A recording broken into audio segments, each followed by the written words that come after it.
Kalau Bro Pendeta sendiri nih ibadah di rumah gimana nih? Ibadah nggak ini di rumah? Ibadah dong.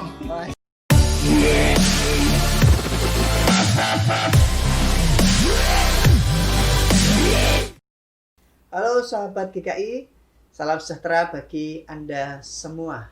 Dengan saya Pendeta Enos Bayu Setiadi dalam acara Obat, Opini Sahabat. Bincang-bincang dengan sahabat, mengulas isu-isu terdekat, menjadi teman bagi pemikiran, wawasan, dan spiritualitas kita. Topik Opini Sahabat yang perdana membahas perpindahan ibadah dari gereja menuju ke rumah yang menimbulkan banyak rasa. Mungkin bingung, mungkin aneh, mungkin juga sukacita. Dapatkah kehadiran Allah kita alami ketika kita beribadah di rumah? Bersama dengan saya ada Pendeta Daniel K. Gunawan dari GKI Coyudan. Halo bro, Halo. apa kabar? Halo sahabatku, baik-baikan di sana. Sehat bro? Sehat, puji Tuhan, alhamdulillah. Di rumah atau di mana ini? Di rumah aja. Oke. Sendiri atau sama siapa bro? Sama Dogi nih di bawah, iya. setia menemani. Oke, semoga rukun-rukun ya.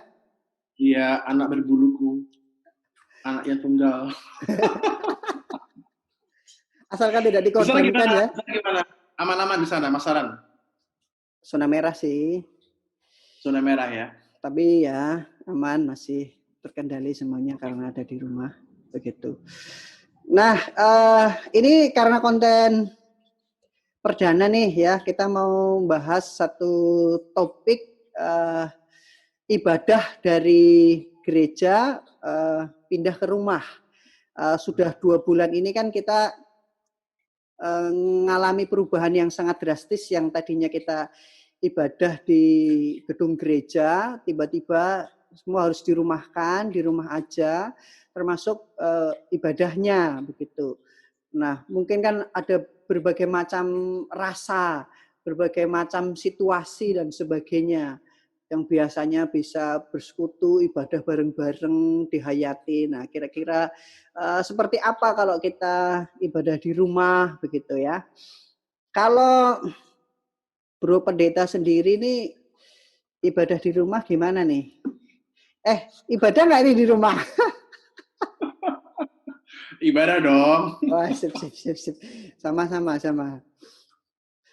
Ya Gimana? tentu pasti ada perbedaan rasa ya. Pertama pasti beda rasa, karena biasanya kan kita datang ke gereja gitu kan, ketemu sama orang-orang. Sekarang harus di rumah, setting alat gitu kan, setting YouTube-nya dulu, terus kemudian sambungin ke TV kalau mau agak lebih besar layarnya. Yang pasti kalau saya pribadi yang mengalami itu di awal-awal ibadah perdana secara online ada satu sensasi yang berbeda, Bro Enos. Jadi kayak rasa sedih juga gitu ya ampun harus ibadah di rumah begitu. Lalu kemudian ada perasaan melo-melo yang aduh betapa berharga sekali ya ketika harus beribadah bersama di gereja, sekarang di rumah, kemudian mesti belajar lagi, menyesuaikan diri kondisi gitu kan.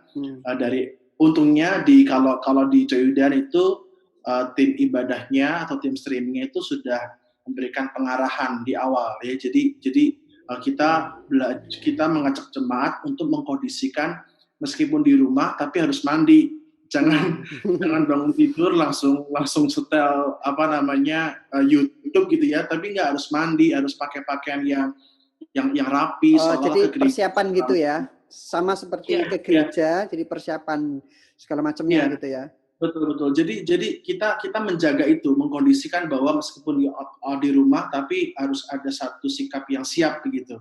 Dan bersyukurnya beberapa ya dari laporan-laporan foto-foto WA gitu ya, karena kami tidak menyuruh mereka berfoto sih, cuma ada beberapa yang foto keluarga dan mengupload di WA story atau di Insta story. Ya bersyukur mereka siap gitu ya.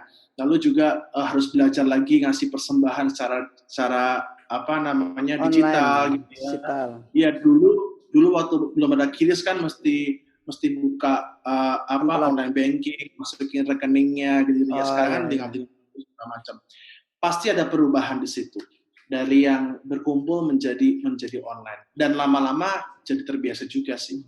Apalagi sebagai pendeta ya, kadang mungkin juga ikut merasakan biasanya kalau kita ada di mimbar nih, berdiri di mimbar, biasanya kan ngelihat nih jemaat si A duduknya di sini, jemaat si B duduknya di sini, yang selalu ada di situ. Tiba-tiba ketika kita ngelihat di layar begitu, nggak ada pemandangan jemaat-jemaat dan sebagainya. Lalu Iya betul. Dan harus belajar untuk berkhotbah depan kamera, lalu dan itu nggak mudah ya. Kita kayak harus belajar kayak misalkan khotbah itu kalau bisa jangan lihat teks terus. Jadi kalau bisa lihat kamera, itu pun juga harus kita pelajari gitu. Bahkan akhirnya ada kita siasati dengan kita ketik poin-poin khotbah di slide lalu ditampilkan di depan monitor kita. Jadi seolah-olah kita hafal khotbah kita, seolah-olah kita kayak menyapa jemaat. Itu pun juga mesti dipersiapkan. Lalu kemudian dari belum lagi masalah pembinaan online kan, yang sehari-hari harus belajar edit video, harus belajar syuting sendiri dan segala macam. Dan semua juga dipaksa mengikuti keadaan ya, Bu Renos ya. Beberapa jemaat yang nggak bisa Zoom, nggak bisa buka YouTube, harus juga belajar begitu. Yang jelas ini menjadi sebuah perubahan bersama sih. Iya. Mungkin juga merasakan seperti kalau ibadah di rumah, kebetulan yang khotbah kita sendiri begitu ya, dengerin kita khotbah, lalu pas berkat begitu kita menerima berkat sendiri. Itu ngerasain sesuatu yang berbeda nggak? Iya. Kalau di kami sih kami live streaming ya, tidak rekaman. Oh iya, jadi beda ya. Iya, jadi kami memang memutuskan untuk kita live streaming supaya seolah-olah secara bersama-sama di jam yang sama kita beribadah. Ya karena streaming oleh tim streaming. Meskipun ada beberapa kali rekaman juga sih, terpaksa rekaman 1-2 ibadah lah gitu kira-kira. Tapi kami menjaga supaya live streaming supaya betul-betul semua merasakan kita percaya ada satu aura. Ini pakai bahasa mistik ya. Jadi kayak ada aura bersama-sama, ibadah bersama-sama. Gitu kira-kira, Bro Enos. Ya kalau aku karena biasanya ini ya rekaman ada sesuatu yang positif sih. Kadang saya sendiri sebagai pelayan itu bisa melihat selama ini nih gini loh saya kalau melayani begitu. Termasuk ternyata saya juga bisa menerima berkat yang diucapkan oleh saya sendiri, meskipun sebenarnya berkatnya kan dari Tuhan, tapi kan diucapkan oleh saya sendiri, saya yang menerima. Itu ada momen-momen yang kayaknya asik juga begitu, yang selama ini rindu dengerin khotbah orang lain, sekarang cukup punya banyak waktu untuk dikhotbahi. Dan kita nggak bisa mengulang ilustrasi yang sama kan, kita nggak bisa kalimat yang sama kan. Dulu kan bisa ya kita mengulang bagian yang sama karena kan berbeda orang. Sekarang kan tersimpan di jejak digital. Jadi kalau kita ngomongin dulu ini dipakai nih, udah pernah nih gitu ya. Itu juga memaksa saya gitu ya, ataupun para pengkhotbah untuk terus kreatif menyusun khotbah-khotbah yang berbeda. Ya, bagus juga sih saya pikir buat kondisi para pendeta. Ya, lalu gini Bro, sempat kepikiran juga kan bagaimana jemaat ini bisa menikmati, mengalami kehadiran Tuhan melalui ibadah di rumah, lalu juga mengaitkan dengan ini loh, bukunya Gary Thomas yang Second Pathway itu, 9 jalan spiritual gitu kan. Pasti tipe. yes, ya 9 tipe spiritual. Pasti kan Bro Daniel udah pernah membaca gitu. Nah, itu kan ada tipe-tipenya.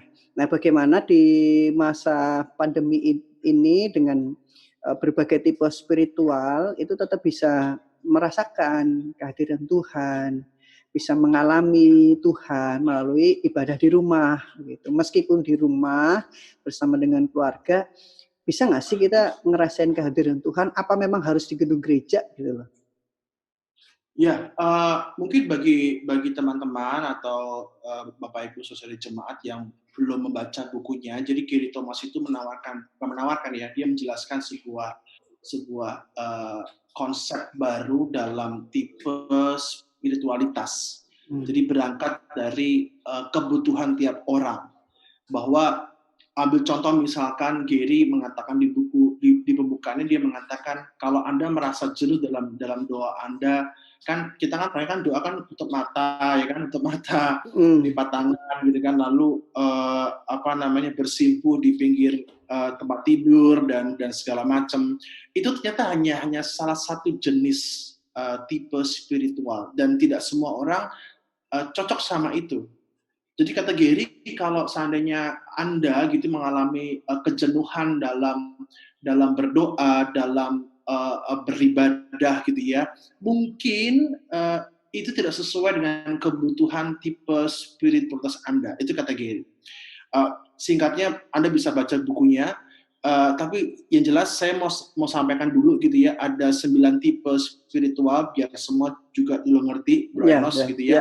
Bahwa Gary mengatakan bahwa ada 9 tipe spiritual. Yang pertama adalah tipe naturalis. Jadi kalau Anda lebih merasakan Tuhan hadir ketika di gunung, ketika Anda melihat pantai, ketika para pendaki gitu ya, para petualang bermekar gitu ya, Anda melihat awan biru yang cerah gitu kan, itu berarti mungkin Anda tipe naturalis gitu. Tapi kalau seandainya yang kedua adalah tipe indrawi. Kalau Anda suka dengan bunyi-bunyian lonceng gereja misalkan, atau Anda suka dengan mencium wangian-wangian gitu ya, biasanya ini ada di rekan-rekan teman kita ortodoks ya, atau Katolik ya, yang ada dupa begitu. Dupa harum itu sebagai persembahan buat Tuhan tuh, kalau Anda merasa wah kok rasanya kok ini ya, holy ya, kudus gitu ya, itu mungkin Anda tipe indrawi. Tapi ada yang ketiga, tipe tradisionalis. Ini adalah tipe di mana Anda terbiasa atau Anda cocok dengan segala macam bentuk simbolis. Dan GKI khususnya itu lebih banyak menganut pada tipe tradisionalis ini. Seperti warna liturgis, lilin gitu ya, lalu ada meja altar, warna liturgis gitu ya, toga pendeta dan segala macam. Itu tipe tradisionalis. Lalu ada tipe askese, lebih kepada kontemplatif segala macam. Lalu ada tipe aktivis, kalau Anda merasa sosial gitu ya. Ya, sosial, Anda merasa bisa dekat dengan Tuhan ketika Anda terjun gitu ya, bakso segala macam, itu berarti Anda tipe aktivis. Tapi juga ada tipe pemerhati. Ini tipe yang Anda suka berkunjung ya, Anda suka doa orang sakit gitu. Itu tipe Anda. Lalu ada tipe antusias. Ini biasa kita temukan dalam teman-teman gereja karismatik gitu ya, yang musiknya semangat, energik. Lalu juga ada tipe kontemplatif, kayak TIC begitu. Lalu ada tipe intelektual. Ini biasanya tipe-tipe yang suka belajar buku teologi, doktrin, dogma dan segala macam. Para penafsir kali ya. Ya, begitu kira-kira. Jadi 9 tipe ini itu ada dalam diri seseorang. Bisa jadi dalam diri seseorang itu bisa dapat 2 atau 3 tipe, tapi pasti ada yang dominan begitu. Nah, perubahan ibadah online, ibadah dari yang di gereja ke online itu lebih berdampak dari teori Gary Thomas ini ya, itu kepada tipe tradisionalis, indrawi, dan tipe kontemplatif menurut saya. Atau juga tipe antusias kalau seandainya merujuk pada teman-teman yang karismatik ini ya. Karena mereka di rumah, ya kan? Mereka mau tepuk tangan sendiri ya mungkin kalau sama keluarga mungkin oke gitu ya. Bisa. Tapi kalau sendiri rasanya gimana gitu. Lalu kemudian tipe tradisionalis yang biasanya ngelihat altar, ngelihat mimbar gitu, yang ngelihat lilin, sekarang cuma layar monitor. Nah, saya pikir itu berdampak, tapi bukan berarti kemudian tidak bisa membuat mereka beribadah. Iya.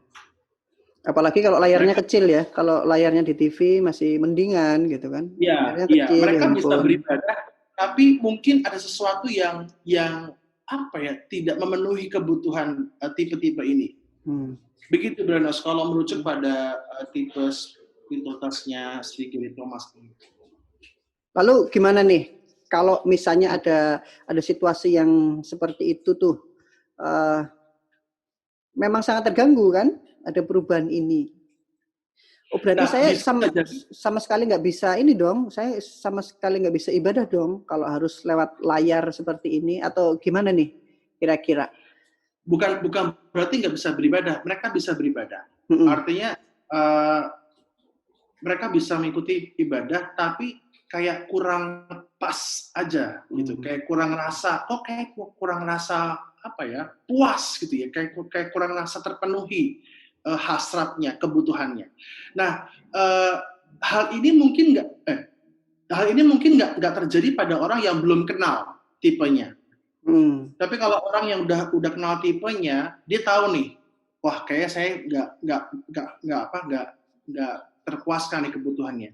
Jadi saran saya adalah yang pertama, Anda mungkin bisa hubungin Bro Enos untuk diajari atau dites aku tipe yang mana nih. Tapi kalau tadi yang saya jelaskan dan Anda merasa, oh ini aku banget nih, mungkin itu tipe Anda.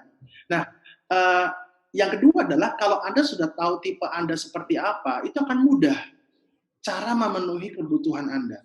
Saya pribadi, tipe saya adalah tipe naturalis, tradisionalis.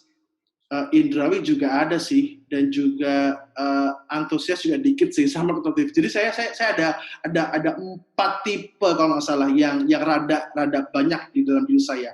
Nah, ketika saya tahu nih bahwa saya butuh ini, maka akan mempermudah buat saya mencari atau mengkondisikan ibadah yang seperti yang saya butuhkan. Misalnya ketika ibadah online, saya akan cari tempat di ruang ini gitu ya, karena saya dekat dengan alam begitu, bisa lihat langit di situ.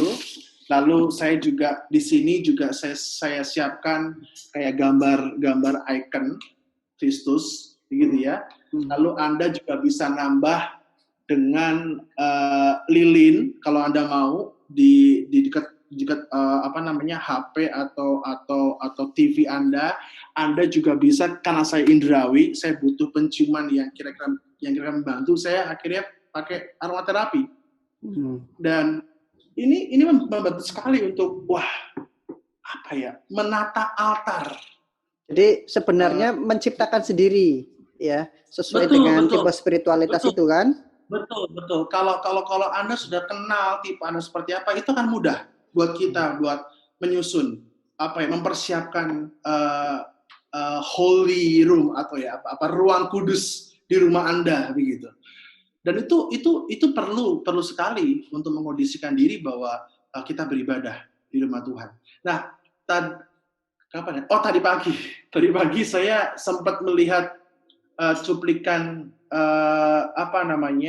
Instagram live dari Pendeta Stefanus Haryono, dosen KDW, dosen spiritualitas. Menarik sekali, dia mengatakan bahwa sebetulnya ibadah di rumah itu adalah ciri atau bentuk ibadah mula-mula gereja perdana.